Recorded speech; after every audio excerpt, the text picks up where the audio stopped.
Engineer साहब, अब तो मान लें कि आप यहूदियों के एजेंट हैं। मैं समझता हूँ कि ईरान की सिक्योरिटी का फेलियर है कि उनके आर्मी चीफ को टारगेट किलिंग करके उन्होंने मार दिया के अंदर ही, और ईरान जो इतने अरसे से दावे कर रहा था वो अपने दावों में उस तरह साबित नहीं हो सके। सीधी सी बात, पूरी जिंदगी बाबों के डोम बनाते रहे। डोम के इसराइल ने आयरन डोम बनाया और हमने बुजुर्गों के डोम्स बनाए। हमारे अवाम को ये बात समझ आ जानी चाहिए, जब तक हम साइंस और टेक्नोलॉजी में तरक्की नहीं करेंगे उस वक्त तक हम काफिरों का मुकाबला नहीं कर सकते, उनके जुल्म के खिलाफ हम नहीं खड़े हो सकते।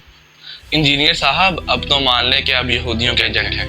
आप हमेशा मुसलमानों को बुज़दिल करने में आगे रहे हैं और उम्मत को जोड़ने में पीछे रहे हैं। शायद इस स्टेटमेंट से तो पता चल जाना चाहिए कि इंजीनियर साहब यहूदियों के एक एजेंट हैं। जी हाँ, इंजीनियर मोहम्मद अली मिर्ज़ा। जैसा कि आपको पता है कि जुम्मे की शाम जब इसराइल ने एक बेबुनियाद बात पर ईरान पर जारहियत अपनाने की कोशिश की और ईरान पे हमला किया, जिसमें ईरान के बहुत से बड़े लोग शहीद हुए, include army chief Mohammad Baqir. इसके जवाब में ईरान चुप न बैठा और 48 घंटे से पहले 24 घंटे के अंदर काउंटर अटैक करते हुए ईरान पे बैलिस्टिक मिसाइल दाग दिए, जिससे ईरान में अच्छा खासा नुकसान हुआ।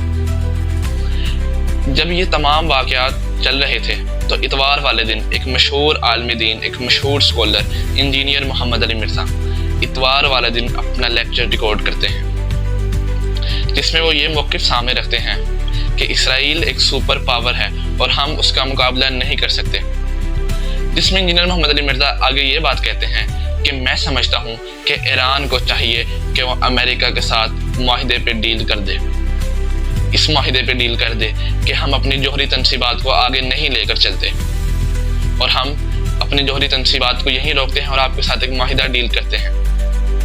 इंजीनियर मोहम्मद अली मिर्ज़ा ने यह भी कहा कि ईरान को चाहिए कि सीज़ फायर कर ले इसराइल के साथ और वो अपनी इकोनॉमी पर जोर दे ईरान, और उसके बाद टेक्नोलॉजी में आगे जाए, साइंस में आगे जाए, तब जाके हम इन गोरों का मुकाबला कर सकते हैं। जी हाँ इंजीनियर मोहम्मद अली मिर्ज़ा, बिल्कुल आपने दुरुस्त कहा। हमारी इकोनॉमी बहुत डाउन है, हम टेक्नोलॉजी में पीछे हैं, हम साइंस में पीछे हैं, हम हर तरह से गोरों पे डिपेंडेंट हैं।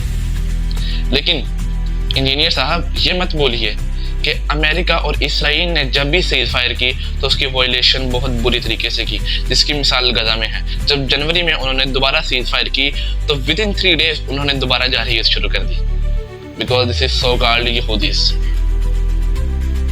ये सेल्फिश लोग हैं। और इंजीनियर मोहम्मद अली मिर्ज़ा साहब को ये भी कहना बताना चाहूँगा कि भाई क्यों वो साइन कर दे माहिदे paper. Iran is a security state, वो खुद मुख्तार कौम है और उन्हें पूरा हक है कि वो एक न्यूक्लियर पावर कंट्री बने।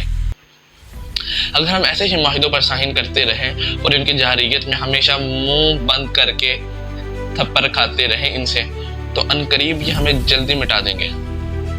इसके बदले में हमारे पास जितनी टेक्नोलॉजी है हम उसका डटकर मुकाबला करें और अमेरिका को बैक फुट पर लेके जाएं। चाहे हम नहीं लेकर जा सकते, चाहे उनके पास जदीद फोर्थ जनरेशन के एयरक्राफ्ट, एयर स्पेस मौजूद हैं, हमारे पास नहीं है, लेकिन फिर भी हमें थोड़ा सा डटकर मुकाबला करना चाहिए। इंजीनियर साहब की इस दफ़ा रिसर्च में थोड़ी सी कमी रह गई।